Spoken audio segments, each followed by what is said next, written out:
చేసి ముందుకు వచ్చి నిలబడ్డా. ఇప్పుడు గెలిచినాక నేను ఖచ్చితంగా వాళ్ళతో కలుపుకొని పోతా.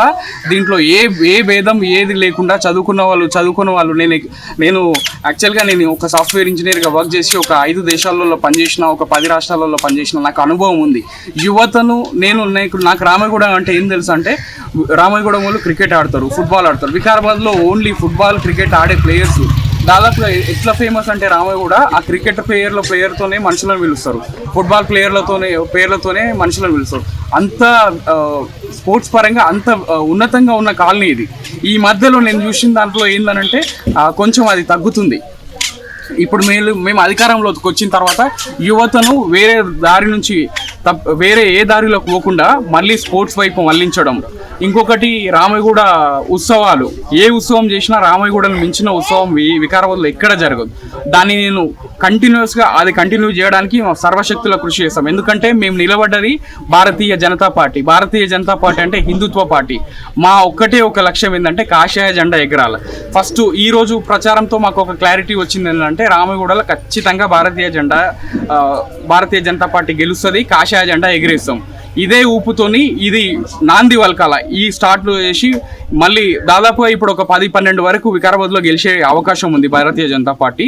ఇంకొక 5 సంవత్సరాలన్నా కంప్లీట్గా కాషాయ జెండానే వికారాబాద్లో ఎగరాలనేదే మా జీవిత ఆశయం. అది మేము దానికోసం సర్వశక్తుల రాత్రింపగలు కష్టపడతాము, ప్రజల్లోనే ఉంటాము, అందుబాటులోనే ఉంటాము, అన్ని రకాలుగా వాళ్ళకి అవైలబుల్లోనే ఉంటాము. సమస్యల గురించి ఇప్పుడు అన్ని సమస్యలను మేము ఉన్న అత్యంత సమస్యలలో మాకు తెలుసు. దాదాపుగా వాళ్ళు చేసిరు వాళ్ళ అభివృద్ధిని మేము కంటిన్యూ చేస్తాము.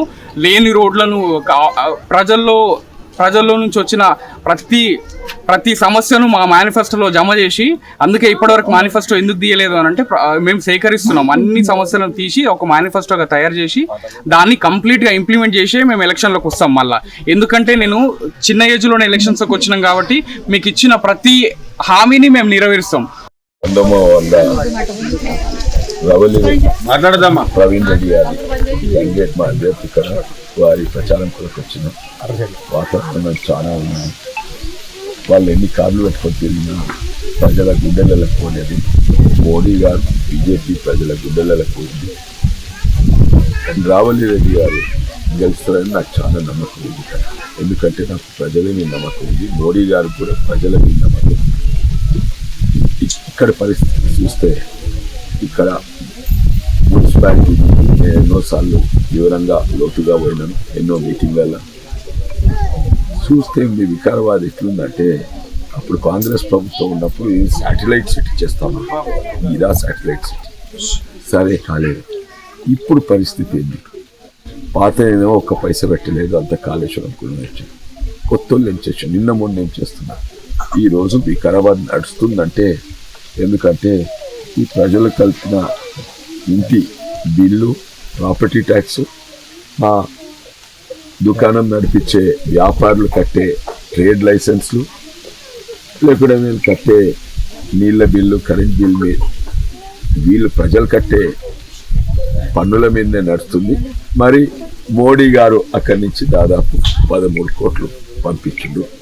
దానివల్లే రాష్ట్ర ప్రభుత్వం ఒక్క పైస ఇస్తుంది తర్వాత, ఒక్క పైస ఇచ్చుడే కాక ఎక్కువడే కాక ఇక్కడి నుంచి తీసుకుపోతుంది.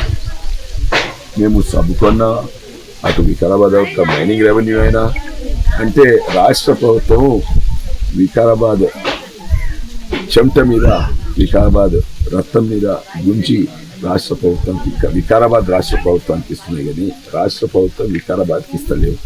వాస్తవం మీరు చూడండి, మీరు లెక్కలు పెట్టి చూడండి. మళ్ళీ వాళ్ళు ఓట్లు అడుగుతానికి ఎందుకు వస్తుంది వికారాబాద్ మున్సిపాలిటీ. అదే కాక ఇంక అందరికి తెలుసు వాళ్ళు 6 మోసాలు చేసిండు, బంగారం ఇస్తామన్నారు, ఏదేదో గుర్తిస్తూ ఉంటారు. ఇవన్నీ కూడా ప్రజల నుండి. ఇంకా గ్రామీణ ప్రాంతం పోతే అడగద్దు, రైతాంగం ఎట్లున్నారు, వాళ్ళ బాధలేంది, వాళ్ళు కూడా ఇంతో అంతో రైతాంగం ఆడుకుందంటే మోడీ ఇచ్చే ప్రతి ఏడాది ప్రతి రైతు కుటుంబానికి 1,20,000 రూపాయలు ఇస్తుంది. అది ఉత్తమ్ కుమార్ రెడ్డి చెప్పిన లెక్కలే. నాకు నమ్మకం ఉంది, ప్రజలకు మోడీ మీద నమ్మకం ఉంది, నాకు నమ్మకం ఉంది. మా అభ్యర్థి భారీ మెజార్టీతో ఇక్కడ గెలుస్తాను నమ్మకం. పార్టీలు అట్లా చూస్తే నేను కూడా ఒక పార్టీ నుంచి ఇంకో పార్టీ కౌన్సిలర్ ఎలక్షన్స్ ముందు అట్లా పోవడం చాలా తప్పు. ఎలక్షన్స్ ముందు పోవడం అట్లా చాలా తప్పు. నాకు సంతోషము, వికారాబాద్ నాయకులందరూ ఒక ఐక్యత చూపెట్టిండు. కానీ కొంతమంది ఆ టికెట్ అడుగుడే, ఓడు కాంగ్రెస్ అడుగుతున్నాడు టికెట్, బీజేపీలో అడుగుతుండు, టీఆర్ఎస్ అడుగుతుండు, ఎక్కడ దొరికితే అక్కడనే పోతాను. ఇటువంటివి నేను అనుకుంటా మన దగ్గర లేవు, వేరే పార్టీలు.